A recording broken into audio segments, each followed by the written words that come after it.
I'm ready to go in and start sculpting some high-resolution details that match the surface characteristics of the reference photographs. And on the leg of my little turtle here, I want to have a whole series of really big kind of dots. They have these raised cell patterns that I think are really cool.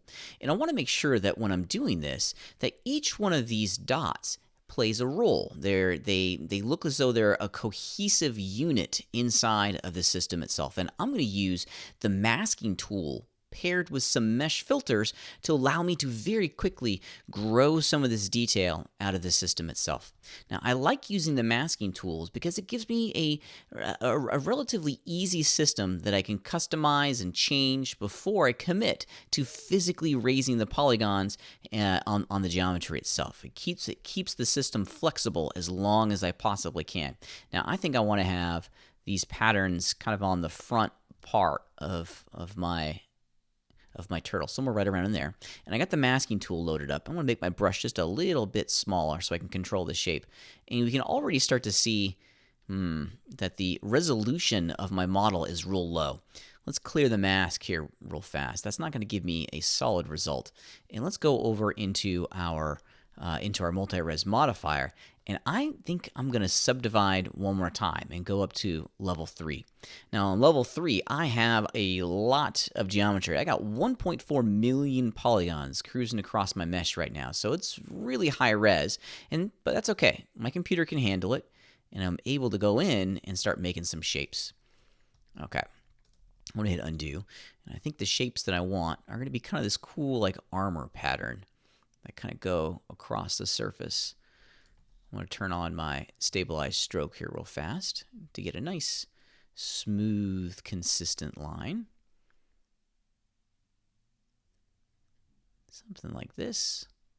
And then a little bit of an angle down there. Yeah, something like that. That's good enough for the illustration that we're doing today. And then I want to fill this in. Being real mindful. And what this allows me to do is that I can preview and customize all of these shapes before I commit to them. Because oftentimes once you start pulling out the geometry and sculpting them on the object itself, it gets real difficult to make some changes in those moments. So with the masking tools, I can go in and I can create a whole bunch of these. Maybe on this next row, let's turn my stroke fall off. The pattern changes a little bit. Maybe it goes up like this. Goes down, something like that. That might be kind of cool. I'll go back in and fill these in here in a minute. But now I can start creating something that's a little bit more customized and organic. I don't want to have these big forms repeat themselves. They're going to be pretty large. Yeah, I'm not liking that bottom one. And I think what I need to do here is start transitioning the shapes to something a little bit more small. Maybe right about there. That's pretty good. And maybe on the back here, we'll have another form that looks like this. Something like that. And if I change my mind, that's cool too. That's all kind of part of the process. Then as we go down here, the forms are going to get smaller.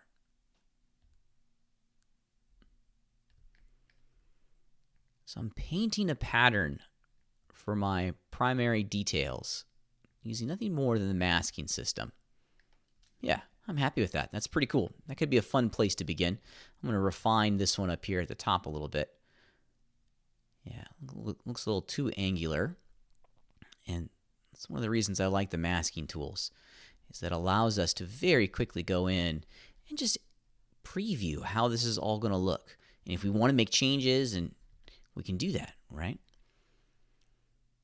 We want to be able to have a system that's flexible, that encourages us to be creative in this world. I'm only going to do the top two because I want to show you how we're then going to extrude all of these shapes upwards to start crafting some really neat forms. Okay, maybe I'll do one more. I'm having so much fun. I'm just going to do one. These small ones go fast because they're so teeny tiny. When you're filling them in, make sure that you're filling in every part of this mesh. Some things that I've done, I put my strength to 1 to 1, so 100%.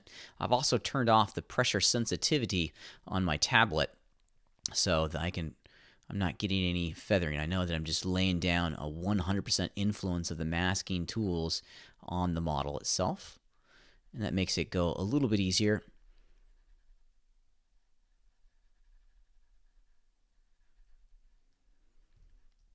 And then finally, these two small guys at the bottom. You know, when you're working with the masking tools, you're allowing yourself to customize the pattern. At times, we want to use alphas and textures, and we'll talk about that.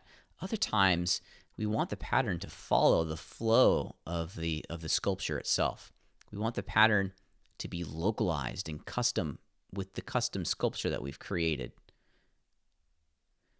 Okay, that's a good collection of shapes. I'm happy with that. Now it's time to advance this mask onto the next level so that we can do something with it. Now, when you're masking it, you're basically turning off the influence of any tool in the dark areas of the mask itself. And we want the opposite. We want the rest of the model to stay where it is and the area that's been masked to pop out. Okay, let's do it real fast. I'm going to go into the mask pull-down menu, and I'm going to invert the mask. And this is what it looks like. Pretty cool. So everything has been turned off except for the white parts, which are going to receive 100% of the influence of the tool that we're about to use. I can already see that we got some problems in here. The mask is a little too close, so let's just fix it real fast. There we go. Another reason why I like the masking tools is that we can see problems before they materialize into much larger problems. Okay, I'm happy with that. I might do the same thing over here. It doesn't look like I have enough polygons in between these two cell patterns. There we go. We just need a couple in here. Yeah, there we go. Okay, that's pretty good.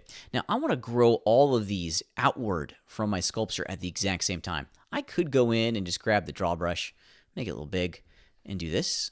Okay, I can certainly do that.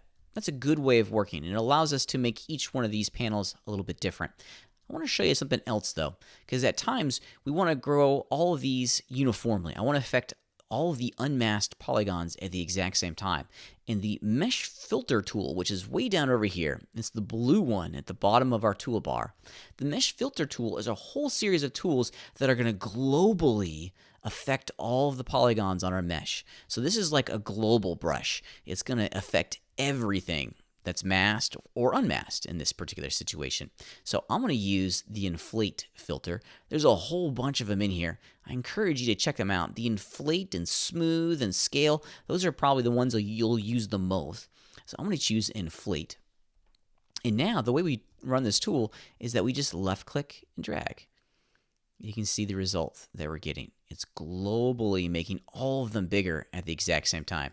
I'm going to hit the undo key, reduce the strength. A little too extreme. There we go.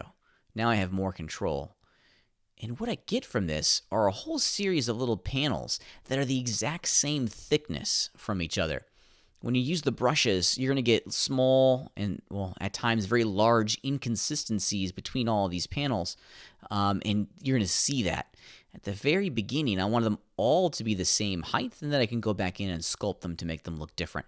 Let's clear the mask and see the results of all of this lovely work. Yeah, and that's starting to look pretty cool. It's the beginning of a real-defined, high-resolution pattern. I sculpted in symmetry, so it's on both sides, and now I can see real quickly that this turtle is starting to take shape a little bit. These masking tools, paired with our filters, do a really great job of allowing us to grow certain details out of the surface of the geometry to get that high-resolution, customized sculpting look that we're after for our little turtle.